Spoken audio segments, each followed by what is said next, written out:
solamente las personas jurídicas van a presentar un plan. Y en el Decreto Supremo número 101/2020 de la PCM, en una de las disposiciones precisa que para el caso de las personas naturales no resulta exigible este plan. Por tanto, solo las personas jurídicas autorizadas para el reinicio de las actividades deberán registrar su plan de forma digital y será de manera automática. ¿En dónde lo va a realizar? En el SIS-COVID o Sistema Integrado para el COVID, que está bajo la tutela, en este caso, del Ministerio de Salud. Es importante precisar que este plan y este registro está sujeto a una fiscalización posterior. Es decir, el día de hoy tenemos el documento que se ha presentado y es posible que en el futuro, en un futuro cercano, pueda existir una fiscalización por parte de la entidad competente. Muy bien. También lo que nos dispone, pues, dentro de la resolución ministerial 448, le flexibiliza respecto a lo que son las empresas que no son de alto riesgo y que se encuentran o que cuentan con 5 trabajadores, hasta con 5 trabajadores, ¿no? Dice, para aquellas empresas que cuentan hasta con 5 trabajadores y que la actividad que desarrollan no se encuentra dentro del Decreto Supremo número 03 del 98 SA, que tiene el anexo 5, donde se aprueba todas las actividades consideradas de alto riesgo por las cuales hay que comprar un seguro complementario de trabajo de riesgo, nos precisa aquí, esas empresas que no son de alto riesgo, ¿qué corresponde? Pueden registrar un documento más simplificado que se encuentra en el anexo número 6 dentro de la resolución ministerial 448. Es decir, le brinda la facultad de manera potestativa para que puedan hacer uso de un sistema o de un registro simplificado, sin perjuicio de que deba implementar las medidas de seguridad y salud en el trabajo, pues hay que recordar, o es importante recalcar, de que las medidas de seguridad son totalmente transversales y son de obligación para todos los empleadores. Al igual que contar, por ejemplo, con un comité de seguridad y salud en el trabajo. Lo que nos dispone la norma es de que todo empleador que tenga con 20 a más trabajadores deberán contar con un comité o deberán elegir un comité de seguridad y salud en el trabajo. Ese comité ya sabemos que es un comité bipartito, ¿no? Paritario. Y la mitad, en este caso, es dispuesto por el empleador y la segunda parte es elegido a través de un proceso de una elección por votos secreto y de manera directa. Ahora, aquí hay que focalizar pues de que las normas no restringen el uso de las herramientas tecnológicas de la comunicación. Por tanto, podría llevarse inclusive las reuniones de vía remota, ¿no? Siempre y cuando se realicen las coordinaciones previas, se establezca dentro de los documentos de gestión y pueda realizarse una coordinación para que pueda tenerse de manera efectiva las reuniones, ¿no? Y vamos a ir conversando hacia adelante también sobre otros puntos que son netamente relevantes sobre esta materia. Al respecto, pues, es importante precisar que el plan debe actualizarse, pero ¿en qué circunstancias se debe actualizar? Se ha previsto dentro de las normas 3 supuestos por los cuales nuestro plan debe ser actualizado. En principio, eh, la norma precisaba de que debe ser actualizado cada mes en la PLAME, luego que debería ser actualizado dentro del SISCOVIC. El día de hoy, en atención a la modificatoria que se encuentra dentro del artículo 2 de la resolución ministerial 448, que modifica la resolución ministerial 377, se dispone que debe actualizarse en el supuesto en que la empresa o la persona jurídica haya añadido una nueva actividad y debe iniciar la fase ya para iniciar a trabajar. En segundo lugar, cuando se haya producido algún tipo de modificatorias en los procedimientos obligatorios para el tema de prevención, sea una modificación normativa, sea una modificación interna, según la gestión, en este caso, por parte del empleador que ostente, ¿no? Tenemos también que puede ser modificado en este caso, pues, porque se haya producido alguna modificación en los procedimientos obligatorios para el regreso o reincorporación al trabajo. En este caso, debemos considerar que el regreso esté enfocado para aquellos trabajadores que estuvieron en cuarentena, o sea, estuvieron en un aislamiento social y nunca fueron un caso sospechoso, tampoco estuvieron contagiados y por lo tanto ellos van a ingresar de manera automática, pueden regresar. Claro, en coordinación con el empleador. Por otro lado, tenemos la reincorporación, que ya estaríamos hablando de los trabajadores que hayan tenido algún tipo de contacto con un caso sospechoso o hayan tenido el COVID en sus dos formas, ¿no? O cualquiera de las dos, tanto como sintomático o como asintomático. Y ahora, la disposición ha previsto que estas disposiciones de actualización estén a cargo del empleador y bajo su responsabilidad. Es decir, la persona que resulte, en ese caso responsable, debe actualizar su plan. Y hasta el momento deberán emitirlo o remitir su plan a un correo en particular que se llama empresa@minsa.gov.pe. Ahorita lo vamos a ver también más adelante. Respecto al plan de vigilancia, lo que precisa la disposición normativa es que se debe elaborar en todo centro laboral. Es decir, si yo tengo una empresa con diferentes sedes, corresponde elaborar un plan, pero que alberga todas las sedes. Y cada sede debe ser implementada en su estructura el referido plan. Ahora, ¿quién elabora el plan de vigilancia? Es elaborado por el Servicio de Seguridad y Salud en el Trabajo. Y muchas veces aquí nos confundimos porque pensamos de que el Comité de Seguridad y Salud en el Trabajo o el Supervisor de Seguridad y Salud en el Trabajo es parte del Servicio de Seguridad y Salud en el Trabajo, cuando en realidad no es así, ¿no?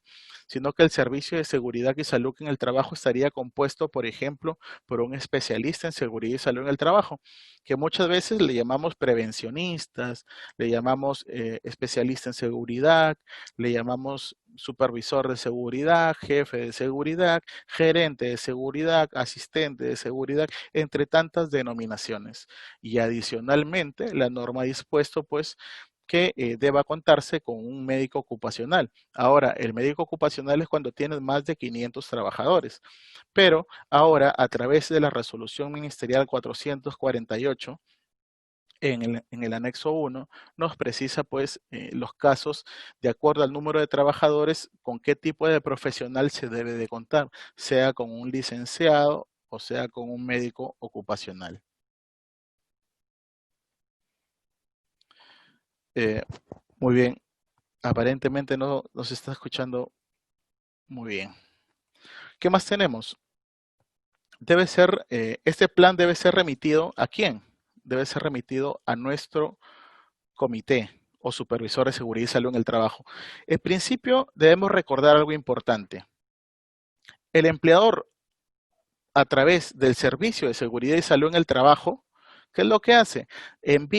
Elabora el plan, ¿no? Luego, una vez elaborado este plan, corresponde que el empleador deba remitir este documento al Comité de Seguridad y Salud en el Trabajo si es que tiene 20 a más personas o más trabajadores. Si tengo menos de 20 trabajadores, el empleador deberá contar con un supervisor de seguridad y salud en el trabajo. Y este comité o el supervisor son quienes aprueban el plan. Ahora, si el comité o el supervisor no está de acuerdo, corresponde ¿qué cosa? Que haga sus observaciones y el servicio de seguridad levante las observaciones. Posteriormente, deberá aprobar su plan en un plazo máximo de 48 horas, a efectos que el empleador, este plan ya elaborado, ya aprobado por el comité, deba generarse un acta y esta acta debe ser anexada. ¿A cuál? Al plan. Y este plan debe ser aprobado. Para que pueda ser aprobado debe ser remitido al correo empresa@minsa.gov.pe. Y esto va a ser de manera automática. Es decir, aquel empleador que ha sido diligente, que ya hizo su plan, ha sido aprobado, lo único que corresponde ya no es registrarlo en el Siscovic. Ahora, se envía el correo que les he referido y automáticamente, ¿qué corresponde? Ya inmediatamente puedo operar. ¿Por qué? Porque se sobreentiende de que ya se encuentra registrado en el SYSCOBIC. Eso es lo que ha dispuesto las normas sectoriales y generales sobre la materia, ¿no? ¿Qué más tenemos? Que nuestro plan debe incluir algo importante, que es una guía. Debe incluir una guía breve de las actividades que realizo. En este caso, ¿cuáles son las actividades? Estamos con un servicio de transporte que se brinda el servicio solo para personal, para recojo de trabajadores, servicio público, entre otros. Hay que verificar qué tipo de servicio es el que estoy brindando, ¿no? Sin embargo, adicional a esta breve descripción, a esta guía de las actividades que realizo, también debe incorporar 7 lineamientos. Y estos 7 lineamientos son de carácter general totalmente y deben ser tipificados o agregados y seguirlos en rutina en adición a los procedimientos o a los protocolos sectoriales de acuerdo a la actividad que desarrolle. Por ejemplo, si realizo un transporte de pasajeros de carácter interprovincial, correspondería en este caso de que el empleador debe establecer las condiciones mínimas para que los pasajeros puedan trasladarse de un lugar a otro. Las medidas de los cortavientos, los aislamientos y todas las otras medidas. Adicionalmente, estas medidas generales, es decir, todo empleador deberá observar de todas maneras las normas generales y también las normas específicas a efectos de minimizar la exposición de los factores de riesgo para el COVID, ¿no? Para reducir los contagios del COVID. Ahora, también se considera que deban considerarse o tener especificados dentro del plan cuántos trabajadores tengo, cuántos trabajadores me pertenecen a mi planilla. Si son de otra empresa, entonces esa otra empresa que brinda el servicio debe reconocerlos o debe recogerlos dentro de su plan. Ahora, al margen de la responsabilidad que exista entre empresas. ¿Por qué? Porque empresa 1 versus empresa 2, las dos tienen responsabilidades, es que los trabajadores de esta empresa 2 ingresan a mi empresa o a mi espacio de trabajo. Es decir, yo soy un responsable solidario, la empresa 1. Es por eso que debe haber una coordinación previa entre las dos empresas de corresponder, en este caso, de darse la figura. En su defecto, si es una sola empresa, pues esta empresa es íntegramente responsable y considerará a sus trabajadores dentro de la estructura del plan y también deberá considerar qué tipo de riesgo o qué tipo de factores de riesgo son los que tienen los trabajadores. Y cuando corresponda, tendrá que realizarse un trabajo remoto en este caso. Luego nos dice de que debe incluir aquellas características para la vigilancia, para la prevención y control del COVID, ¿no? Es importante reconocer o ver de que en este caso las disposiciones normativas lo que están buscando es básicamente prevenir, lo que buscan es reducir una brecha que existe por un tema del contagio. Ahora, es cierto, se están reduciendo los contagios cada vez más, sin embargo, nosotros como ciudadanos, como trabajadores, estamos llamados a poder mantener un aislamiento social respectivo, ¿no? Para poder evitar el contagio. Ante ello, seguimos con la parte del plan. El empleador registra el plan en el SYSCOBIC, lo envía al correo empresa@minsa.gov.pe. Este plan debe ser accesible. ¿Accesible para quién? Para, en este caso, de las entidades que se encargan de la fiscalización, tanto como Sensopas, Susalud, Sunafil, entre otras que pudiera dársele la facultad para que pueda realizar la inspección. Pues esto constituye un instrumento que permite la fiscalización posterior, tal como se lo había precisado ya con antelación, ¿no? Esos son los 7 lineamientos. Voy a mostrarle, aquí tenemos 4 de los 7 lineamientos que deben considerarse. Uno de ellos, pues, es limpieza y desinfección de los centros de trabajo. En principio, todo empleador resulta responsable de aplicar una limpieza y desinfectar el centro de trabajo, incluidos los vehículos, ¿no? Posteriormente tendrá que evaluar las condiciones de salud de los trabajadores, porque por ejemplo, si es un caso sospechoso o si tiene COVID, no va a poder no va a realizar el trabajo, no va a brindar un servicio de transporte. ¿Por qué? Porque puede contagiar a las demás personas. Es más, no estaríamos exponiendo de manera irresponsable a mis usuarios, ¿no? Corresponde también que el empleador en este caso disponga de puntos para lavado de manos, desinfección de manos de forma obligatoria. Darle a cada conductor, a cada operador, o el operador en su defecto, que le entrega al chofer o al ayudante, que le entregue todos estos medios que permitan realizar una desinfección.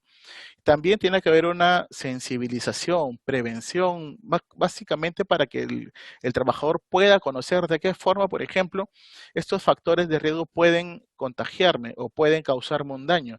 Cómo, cuáles son las formas de que debo lavarme las manos, cada cuánto tiempo debo desinfectarme, entre otras formas que me permitan, en este caso, como empleador, buscar de alguna forma la prevención del contagio del COVID y que ésta sea trasladada a quién, a todos los trabajadores. Que se apliquen medidas preventivas, en este caso, de manera colectiva. Es por eso que en los taxis, en la parte posterior, existe pues una estructura que aísla la parte delantera, en este caso, al chofer en comparación con las personas que se sientan en la parte posterior. No debería haber un pase, en este caso es transparente en algunos casos o de los medios pertinentes, pero lo que se busca es con esta barrera colectiva, este medio físico, aislar, en este caso, al chofer versus los usuarios o los pasajeros, ¿no? Aplicar medidas de protección personal, por ejemplo, el uso de la mascarilla, que debe ser constante. Si vamos a utilizar un bus, el bus nos piden de que debemos utilizar un protector facial que nos permita, en adición a la mascarilla, ¿no? Que nos permita ir un poco más cómodo y en adición para los interprovinciales una barrera transversal, ¿no? Que nos permitan evitar el contacto directo con los demás usuarios que están realizando el servicio o que están recibiendo el servicio. Y finalmente, que tengan una vigilancia de la salud por parte de los trabajadores. Y es lo que eso recoge un poco los que le decía hace unos momentos, ¿no? Vamos a ver quién es el operador, ¿no? El operador es la persona natural o jurídica que cuenta con autorización de la autoridad competente para prestar el servicio de transporte regular de personas en el ámbito provincial en vehículos de categoría M2 y M3. ¿Qué es lo que precisa? Que el operador debe proporcionar, ¿qué cosa? Al conductor infraestructura necesaria para el lavado de manos, desinfección, alcohol en gel, mascarillas y paño de limpieza. No solamente su labor concluye ahí, sino que debe verificar, en este caso, que el conductor use sus equipos de protección, que use la mascarilla, que esa mascarilla se encuentre limpia, ¿no? Porque ¿de qué sirve contar con una mascarilla que el empleador en este caso o el operador me la haya brindado hace 2 meses atrás? Tiene que haber una frecuencia de cambio, pero ahora esa frecuencia de cambio debe ser establecida dentro del plan o debe ser recogida, en este caso por el servicio de seguridad que el empleador debe proporcionar estos equipos de protección. Debe realizarse el control de temperatura corporal del conductor. Asimismo, se debe llevar un registro de aquellos conductores que han sido suspendidos, pero suspendidos ¿por qué? Porque presentan algún tipo de síntoma del COVID o hayan tenido, en este caso, un contacto con alguna persona o un lugar sumamente riesgoso, ¿no? De contagio del COVID. Por lo tanto, esos trabajadores se corresponderá que se les pueda aislar en su debido momento. Deberán exhibir una señalética, una cartilla en el cual se precisen todas las recomendaciones para prevenir el contagio. No deberán prestarse, en este caso, un servicio de transporte mediante viajes compartidos. En este caso, por ejemplo, existen vehículos que pueden prestar el servicio una determinada ruta de un punto A hasta un punto E, pero para eso hacen como una suerte de colectivo, ¿no? Entonces, eso es lo que esa norma prohíbe, que estos taxis no sean un colectivo, sino que sea utilizado por un usuario, el mismo que uno o más usuarios que sean conocidos o que se conozcan o que de repente sean familiares, y no que se busque constantemente en cada sitio personas que por el hecho de tener una misma ruta puedan compartirlo, ¿no? Eso es lo que está tratando de descartar. Adicionalmente, pues lo que le dispone, que es para que tanto para el conductor, el cobrador, el usuario, Cuando utilizan estos vehículos, deban abrir la ventana. ¿Por qué? Porque lo que se busca es un proceso de recirculación del aire, una ventilación. ¿Para qué? Para que haya menos tuburización del aire, que se sature menos y por lo tanto exista recirculación del aire y pueda estar lo menos viciado posible. ¿Qué más corresponde?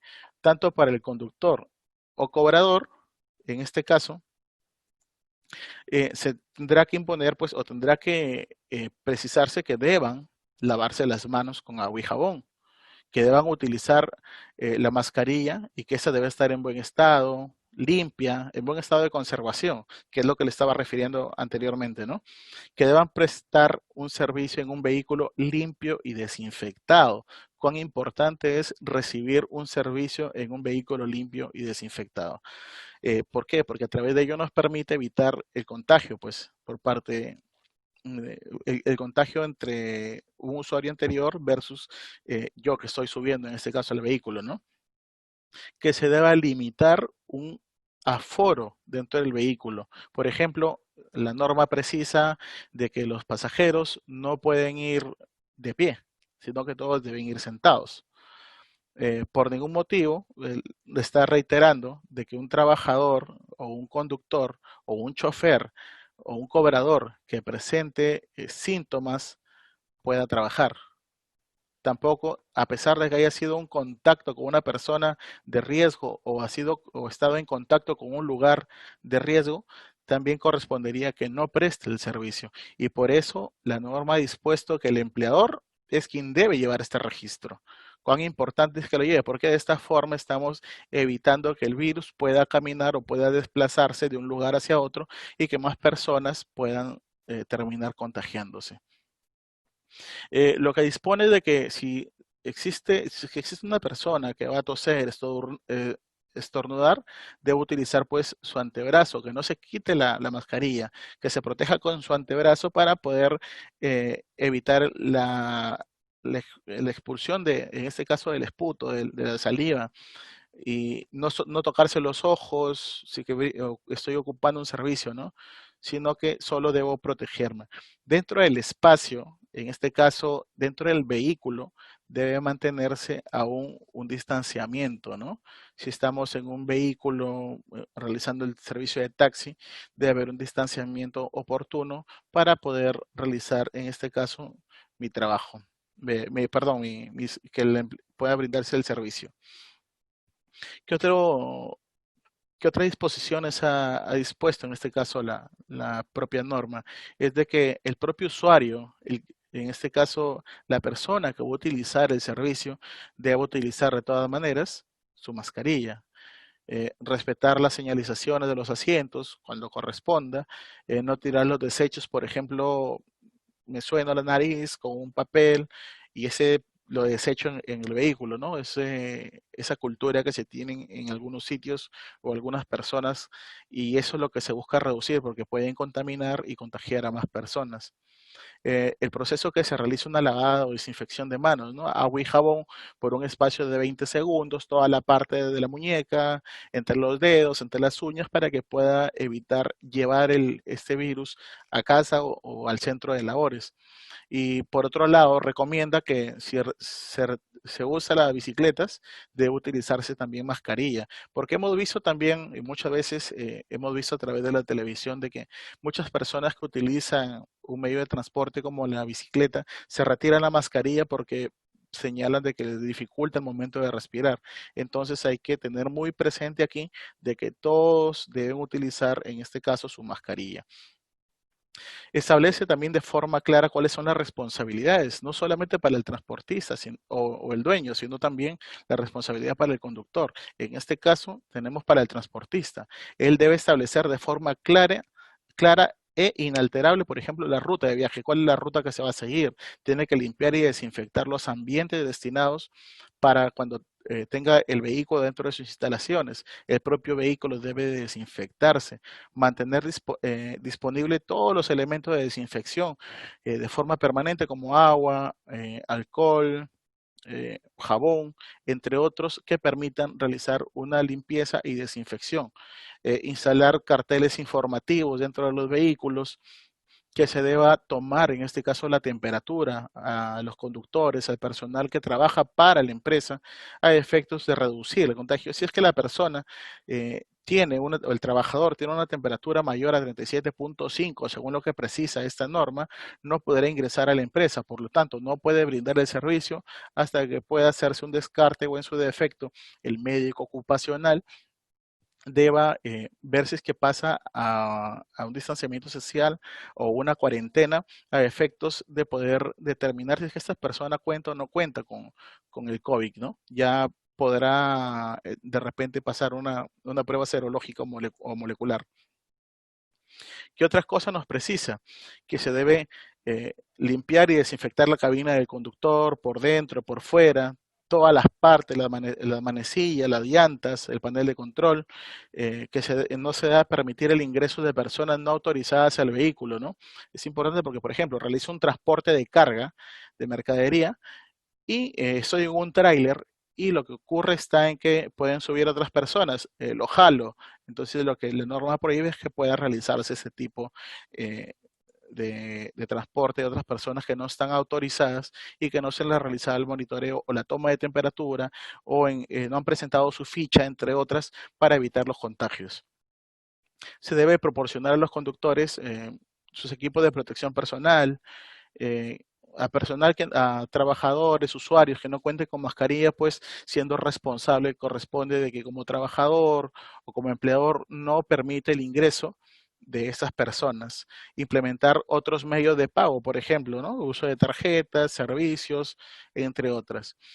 Las consideraciones que se deben tener para el regreso de los trabajadores, pues lo precisé esto al inicio, ¿no? Si yo como trabajador estuve respetando mi cuarentena o mi distanciamiento social, no presento síntomas, no soy actualmente un caso sospechoso, tampoco he sido confirmado, el empleador inmediatamente puede llevarme en automático a trabajar. Sin embargo, si he tenido un contagio, si soy asintomático, y he sido detectado por una prueba serológica o una prueba rápida, el empleador va a darme, en este caso, un descanso médico por 7 días, aislamiento, y después, sin necesidad de un examen, según lo que señala la resolución ministerial 448, puede retornar o puede regresar a laborar. En su defecto, si es que es una persona sintomática, corresponde pues de que pase 14 días a un aislamiento y posteriormente debe tener mínimo 3 días como asintomático. Posterior a ello, se pondrá a disposición del empleador y el empleador, a través del servicio de seguridad o de salud ocupacional, permitirá el ingreso o de acuerdo a lo que hay o lo que refiere en este caso el empleador, porque lo que va a realizar es una gestión de la salud ocupacional y va a evitar de que se deba propagar el virus hacia más trabajadores o hacia más usuarios. Asimismo, el empleador constantemente debe brindar orientación, capacitación, asistencia, actualización en materia preventiva. ¿Para qué? Para evitar que pueda contagiarme. En este caso, se ha precisado, por ejemplo, de que hay cierto grupo de personas que tienen un factor de riesgo alto a ser contagiados y por tanto les faculta que prioritariamente tengan pues un trabajo remoto, que son estas personas que tenemos en esta lista. No obstante, el médico ocupacional podría ampliarla de acuerdo a en este caso, a la salud de cada trabajador. Ya podrá decir quién va a un aislamiento, quién va a realizar trabajo remoto, y si es que me encuentro dentro de esta lista, corresponde pues que el empleador, bueno, si yo deseo trabajar, puedo firmar una declaración jurada, pero esto va a ser de forma voluntaria. Justamente lo precisa la resolución ministerial 99, ¿no? Que nos precisa pues que en caso del trabajador, por ejemplo, que tenga 65 años o más, o en su caso tenga diabetes y desee regresar a trabajar, puede firmar una declaración jurada, pero no tiene que existir la coacción. Si existe coacción, el trabajador puede denunciar a su empleador.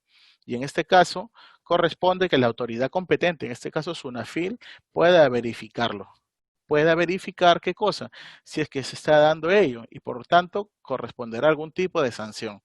Ahora, no significa que el hecho de firmar este documento se estaría dejando, en este caso, a salvo el empleador. El empleador aún mantiene la responsabilidad. ¿Por qué? Porque es el legalmente llamado a ver la gestión de seguridad y salud en el trabajo. Por tanto, no va a perder su responsabilidad. El empleador sigue siendo responsable en materia de seguridad y salud en el trabajo. Y la autoridad inspectiva de trabajo, en este caso SUNAFIL, corresponde realizar su función que es de fiscalización. Ahora, SUNAFIL ejerce la fiscalización, no solamente realiza fiscalización, sino hace una labor preventiva a través de documentos de cartas disuasivas. En este caso se envían cartas disuasivas que permiten al empleador que puedan llenar un checklist o una lista de verificación donde precisa las obligaciones.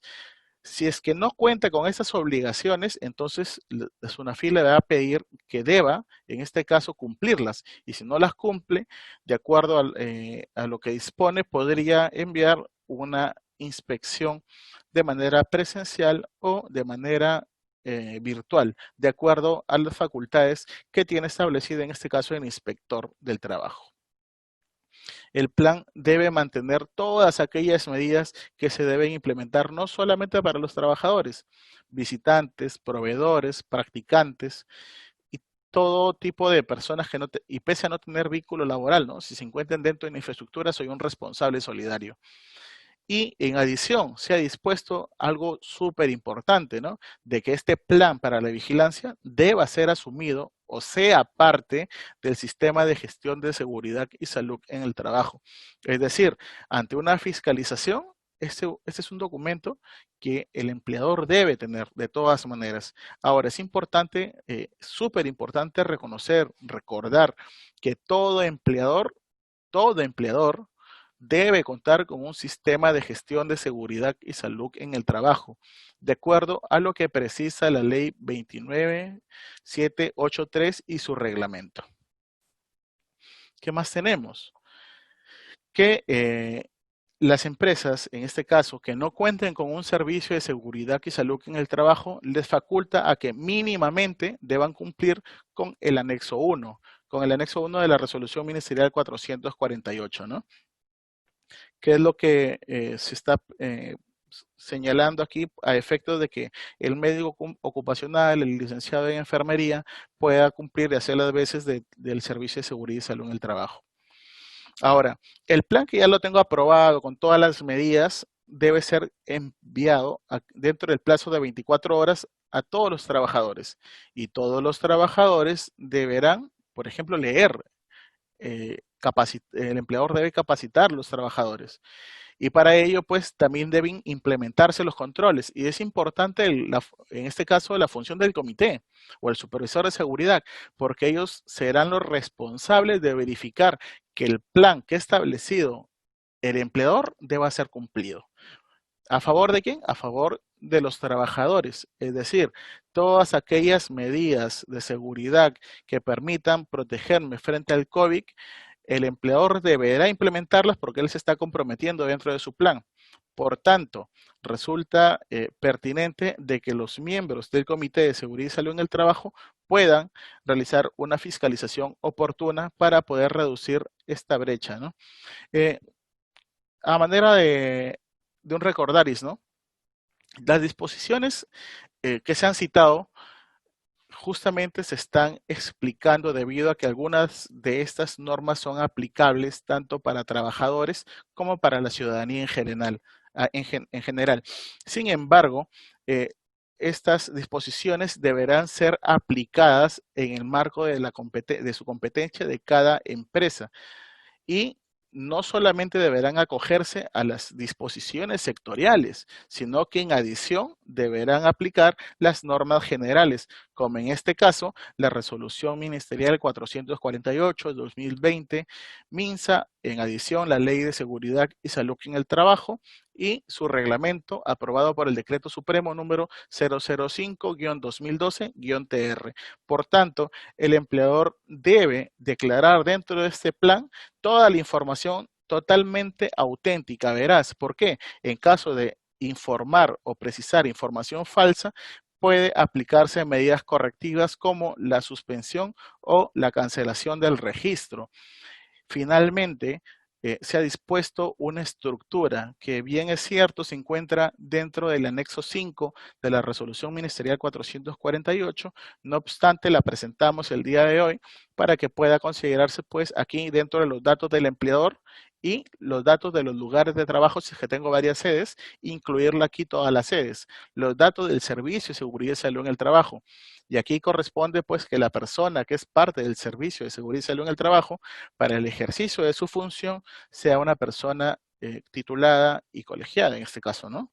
De acuerdo a lo que señala el colegio profesional, en este caso de salud, ¿no? De colegio de médicos. La nómina de los trabajadores, que debe contener pues el nombre de los trabajadores que pertenecen a mi planilla, la modalidad de trabajo que tengo, si son, en este caso corresponde a la actividad privada, el puesto de trabajo que tienen, si es conductor, si es asistente administrativo, si es secretaria o secretario, entre otros, ¿no? Finalmente tiene que incluirse pues la responsabilidad para el cumplimiento del plan. En este caso la asume el empleador, pero este empleador debe también considerar de que cuál es el presupuesto que tengo que agregar aquí.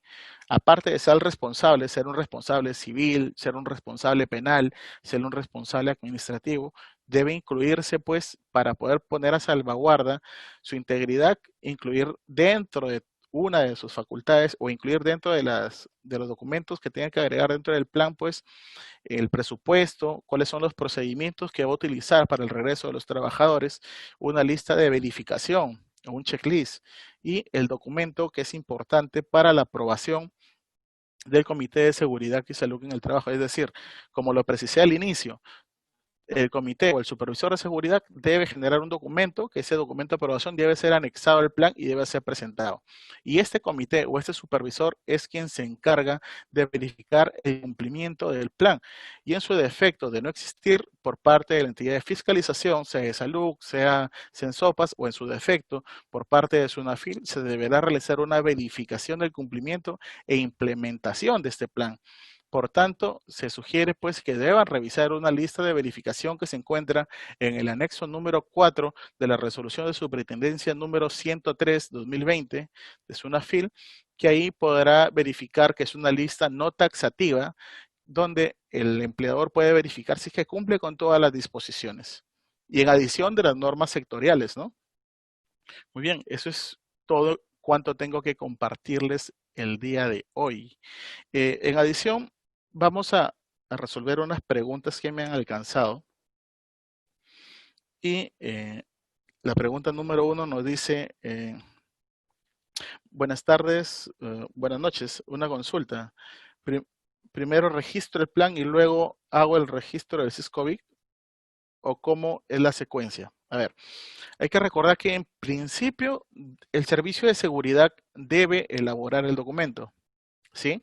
Una vez elaborado el plan es remitido al supervisor o al comité de seguridad y salud en el trabajo. En un plazo de 48 horas lo aprueba.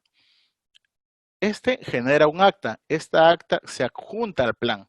Este plan es enviado al correo minsa al correo empresa@minsa.gov.pe y ello se sobreentiende que es el registro del SISCOVID, del Sistema Integrado del COVID-19, que pertenece al Ministerio de Salud. Una vez presentado, yo ya puedo operar y en un plazo de 24 horas debo acreditarle o debo alcanzarle una copia a mi trabajador para que éste tenga conocimiento sobre lo que se va a realizar. Me preguntan, otra, las inspecciones virtuales por SUNAFIL solo es en el marco de la emergencia sanitaria, es decir, que culminado se realizarán de manera presencial. A ver, las inspecciones pueden realizarse de las dos formas, tanto virtual como de forma presencial. Las dos formas son válidas. Sin embargo, hasta el momento, por la coyuntura, se están aplicando de esta forma. En su defecto, habría que esperar si existe una disposición normativa que permita que las fiscalizaciones virtuales puedan extenderse. Ya corresponderá a los órganos encargados de normar que puedan precisar esto. Nos preguntan, ¿la persona que elabore el plan de vigilancia tiene que ser colegiado? En este caso, la norma no precisa quién debe elaborar el plan, ¿no? Dice que debe elaborarlo los del Servicio de Seguridad y Salud en el Trabajo. En este caso, para el ejercicio de la función, deben ser titulados y colegiados, ¿no? En este caso, si no tengo un servicio de seguridad, lo mínimo que corresponde es un profesional de la salud, sea médico o un licenciado, que también son colegiados. Se colegian y deben tener en este caso, llenar el documento dentro del plan. Lo que debe constar es que los trabajadores que pertenecen a ese sistema deban ser colegiados, porque muchas veces existen profesionales que no que son bachilleres, en este caso, y no se han titulado, no se han colegiado, en este caso no correspondería, dada que dentro de la estructura del anexo 5 de la resolución ministerial 448, lo que te solicita es justamente la colegiatura, ¿no? Es como un número, como un requisito. En caso que se dé una inspección virtual por SUNAFIL, ¿cuánto es el plazo máximo de esperar respuesta por parte de SUNAFIL una vez que se envíen todos los documentos solicitados? En este caso, el inspector tiene un procedimiento, en este caso una vez recibida la orden, tiene 10 días hábiles para poder accionar, para tomar su primera actuación inspectiva, y luego todo el proceso conlleva un promedio de 30 días hábiles. Es decir, si el día de hoy te notifico, te doy un plazo posiblemente de 3 días para que puedas darme respuesta. Reviso la información y a los 2 días, 3 días, nuevamente, si corresponde, te notificaré que puedas acreditarme cierta información adicional. Caso contrario, te diré, has cumplido con toda la información, y termino en un informe o en un informe y te entrego una constancia, ¿no? Pero aquí los plazos son manejados a través, en particular por cada caso y por cada inspector, ¿no? Están facultados siempre y cuando no pasen dentro del límite que son los 30 días hábiles que son otorgados por ley. Dice, las observaciones tienen un plazo para volver a ser enviadas. En este caso, las observaciones que haga el comité o el supervisor no tienen un plazo. Ahora, si no existe un plan, por lo tanto, no podrán iniciar a operar. Es por eso que es importante que deban levantarse la brevedad posible, de acuerdo en este caso, a lo que precise el empleador, ¿no? Cuál sea su necesidad. Las actualizaciones del plan, ¿dónde se envían? En este caso, la norma no ha precisado, sin embargo, se considera de que deban ser enviadas al correo empresa@minsa.gov.pe. En este caso, hay personas que sí cuentan con una plataforma dentro del SysCovic, ellos lo harán dentro de su plataforma, ¿no? Si tengo una empresa de 20 trabajadores y nunca he tenido un comité, ¿quién más puede aprobar el plan? La norma es totalmente clara. Es el plan, el comité, quien apruebe el plan. No ha dispuesto de que otra persona pueda aprobarla. En este caso, debes contar con un comité. Eh, por tanto, la obligación respecto al comité pues no es nueva. La obligación de contar con un comité o un supervisor de seguridad viene desde el 2011, que entra en vigor la ley 29783, y el 2012 se reglamenta. Es decir, hace 8 años debió ya contar la empresa con un comité de seguridad y salud en el trabajo, ¿no? Si es que tiene de 20 más trabajadores. ¿Qué pasa si yo no cuento con el servicio de seguridad y salud en el trabajo? ¿Puedo contratar un consultor externo para elaborar el plan? Sí, podría darse una contratación. Sin embargo, en adición a que te elaboren el plan, corresponde de que tengas mínimamente lo que refiere el anexo 1. Justamente lo expuse, lo dije dentro de la ponencia. Aquellos empleadores que no cuenten con el servicio de seguridad mínimamente deben cumplir con lo que precisa el anexo 1 de la resolución ministerial 448.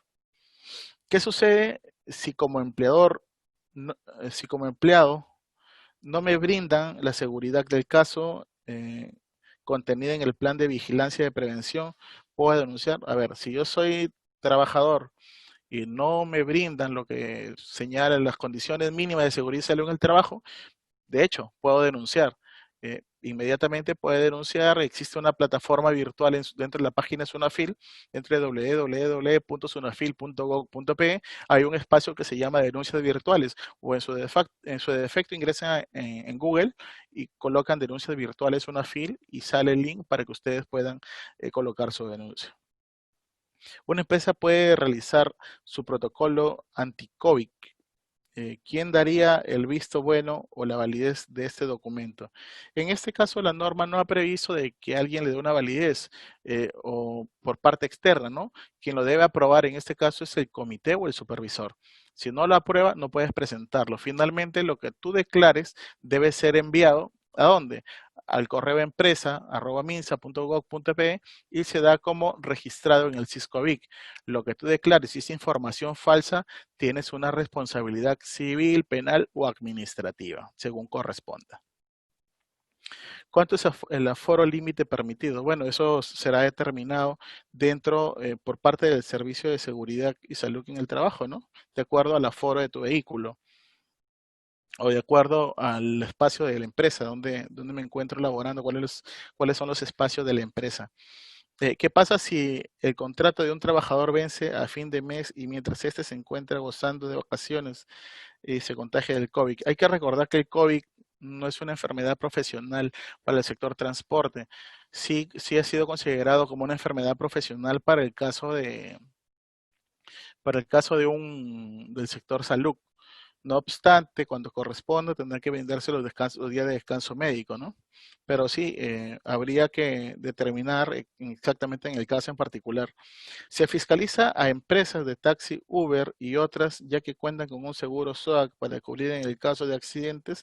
En este caso, lo que corresponde justamente a un servicio por aplicativo, sí están dándose, justo hay una parte normativa donde se busca el tema de la fiscalización de estos vehículos, ¿no? Siempre y cuando por parte del sector transporte, por parte de Sutran y por parte, que son las entidades competentes también en este rubro, sí realizan parte de fiscalización. ¿Se tiene que obligar al usuario una serie de acciones para poder brindarle el servicio o solo es para los operarios, tanto chofer como cobrador?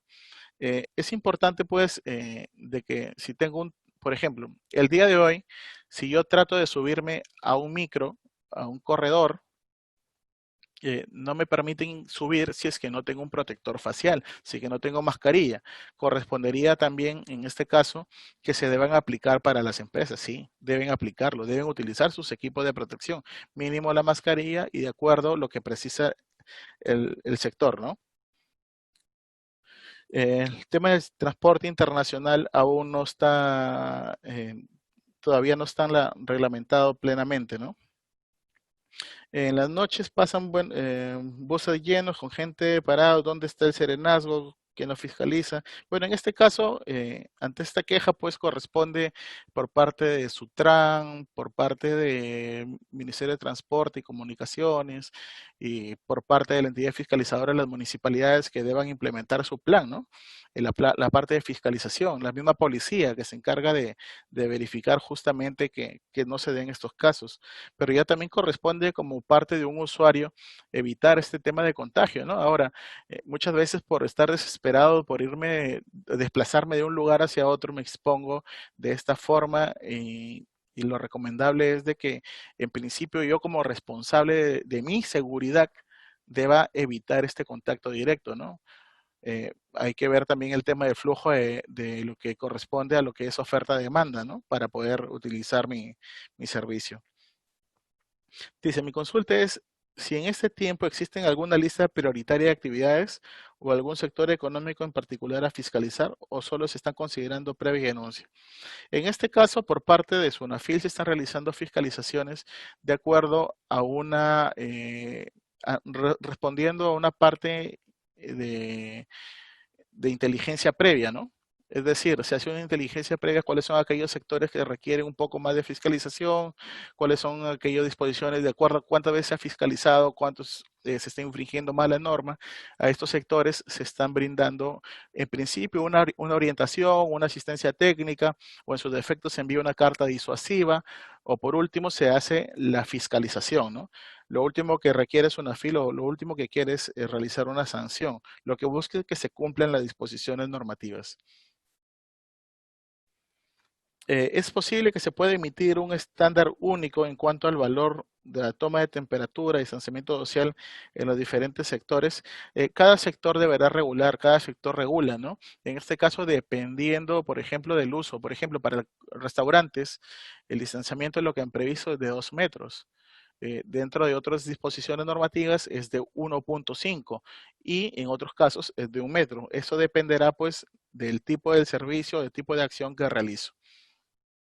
¿Cómo se realiza el registro en casos sospechosos confirmados en el SISCOVIC?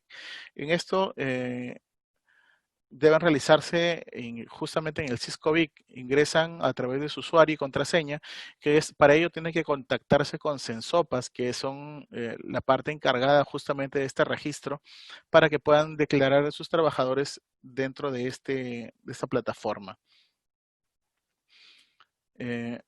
Dice, ¿cómo actúa Sunafil ante personal de salud vulnerable como gestantes, mujeres en periodo de lactancia que elaboran en estado de emergencia? En este caso, había salido un proyecto de ley aprobado por el Congreso, donde justamente estaban abordando este punto, que es que deban darle trabajo remoto a aquellas personas lactantes o gestantes. Por parte de Sunafil existe una fiscalización para que las medidas de seguridad que tienen esas personas, inclusive personas con discapacidad, deban ser aquellas pertinentes, necesarias para evitar el contagio del COVID. Tenemos que el personal, otra pregunta, dice, el personal que tiene comorbilidad, ¿qué documentos debe presentar al empleador para su licencia con goce de haber? En este caso, debe coordinar con su empleador directamente para que pueda ver el tema de su licencia, realizar las coordinaciones con la parte de bienestar social. Se sugiere ponerse en contacto directamente con ellos. Nos preguntan, ¿cuál es el tiempo que toma en atender una denuncia laboral por incumplimiento de las normas del COVID, el COVID del empleador? Es muy reiterativo leer que se realizan las denuncias, pero no hay respuesta alguna. Bueno, en este caso, se han dado, ¿qué es lo que precisa dentro del procedimiento, no? Una vez presentada la denuncia, acreditada toda la documentación, tienen una fase de un periodo de evaluación. Posteriormente se genera el documento o por su defecto genera una carta disuasiva para que pueda cumplir el empleador. Caso contrario, se activa el sistema inspectivo y se genera una orden. Esta orden es remitida en este caso al inspector. Una vez que recibe el inspector esta orden, tiene un plazo de 10 días hábiles para iniciar su inspección, su primera actuación inspectiva. Una vez que realiza su primera actuación inspectiva, tiene un plazo de 30 días hábiles para cerrar todo el proceso. Si una empresa trabaja dentro de otra empresa de servicios, ¿tendría que presentar aparte su plan de vigilancia?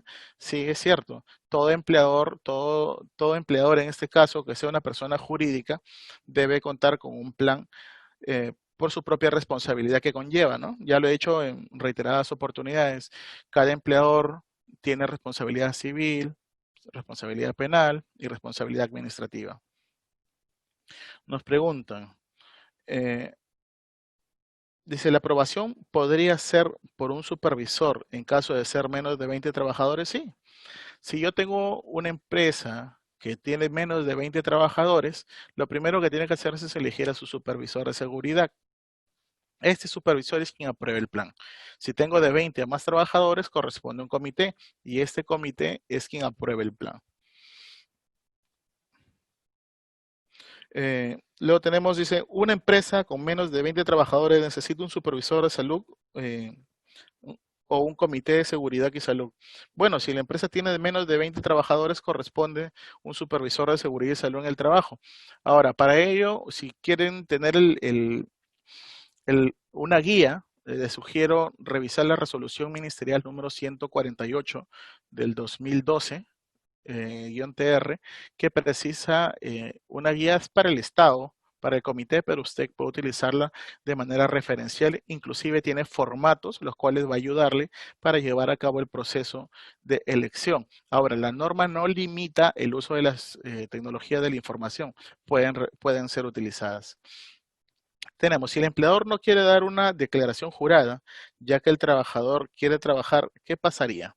A ver, si el trabajador, en este caso, quiere trabajar, puede presentar una declaración jurada de acuerdo a lo que precisa el Decreto Supremo número 099, ¿no? Sin embargo, corresponde al empleador verificar ese documento y poder, en ese caso, tendría que coordinarlo con el empleador a efectos de que pueda reincorporarse a trabajar, porque ya quedaría a la facultad, en este caso, del empleador. Otra pregunta. ¿Podría explicar lo del anexo 6 y lo de la persona natural? Ok, respecto al anexo 6, a ver, todo empleador, toda persona jurídica que tenga hasta 5 trabajadores, llena en ese caso un formato simplificado que se encuentra en el anexo 6. El anexo 6 de la resolución ministerial 448-2020 MINSA. Llena este formato y esto es presentado como si fuese su plan y debe implementarlo también. En adición, hay que recordar que es responsable en materia de seguridad y salud en el trabajo y debe implementar aquellas medidas de seguridad pertinentes. Respecto a las personas naturales, la norma, existe el decreto supremo número 101, 2020-PCM, que precisa que toda persona natural no le resulta exigible el plan para la prevención del COVID. Eso es lo que corresponde y puede acogerse a ello, ¿no? Dice, el área de recursos humanos cuenta con un doctor y ese no está autorizado a dar descanso médico. Recursos humanos alega que solo da descanso médico en un centro médico, pero no el médico de la empresa. ¿Qué tan cierto es este criterio? Justamente la resolución ministerial 448 precisa que el empleador, a través de su médico ocupacional, puede dar los descansos médicos ocupacional. Es decir, por la coyuntura le está facultando para que pueda dar los descansos médicos. Ya corresponderá al empleador, estando habilitado, poder realizarlo, ¿no? En este caso se sugiere coordinar en principio con su empleador. Sin embargo, también podría solicitarlo el descanso médico al centro médico de atención hospitalaria donde se va a atender, ¿no? O en la clínica donde se atienda. Finalmente tenemos una última pregunta que nos refiere. ¿Todas las empresas están obligadas a realizar las pruebas de descarte del COVID a sus trabajadores y con qué periodicidad? Muy bien. Lo que nos refiere, pues, la norma general es que todo empleador con sus trabajadores que tengan una exposición muy alta o alta, debe tomarles una prueba, tanto serológica o molecular. Sin embargo, los que se encuentran en riesgo bajo o medio, no resultaría exigible, pero sí para los dos primeros supuestos. Y el costo debe ser asumido por el empleador. Es decir, el empleador es quien es el responsable de realizar los pagos correspondientes. La periodicidad debe ser determinada justamente por quién, por el empleador. ¿Por qué? Porque el empleador a través del servicio ocupacional podrá considerar o determinar de acuerdo al nivel de exposición cada cuánto tiempo podría practicar, en este caso, una prueba serológica o una prueba molecular, ¿no? En este caso, cuando hablamos de una prueba molecular, corresponderá pues que se pueda contar con un IgG o un IgM. Cuando hablamos de un IgG, puede salir positivo o negativo, pero este es el histórico. Es decir, es como una memoria en la cual se tiene la información histórica. Si sale positivo, significa que en algún momento tuve COVID, pero si el IgM resulta positivo, significa que actualmente estoy contagiando. Si sale el IgM negativo y el IgG positivo, significa que ahorita ya no estoy contagiando, pero en algún momento tuve el COVID. Muy bien, conmigo es hasta aquí. Hemos brindado, me da un gusto enorme su participación, sus consultas. Conmigo será hasta una próxima oportunidad. Les animo a que puedan realizar las consultas que tengan, les invito a que puedan realizar las consultas dentro de la página web de Sunafil, que refiere Sunafil Responde. Y muy bien, que tengan una bonita noche. Hasta luego.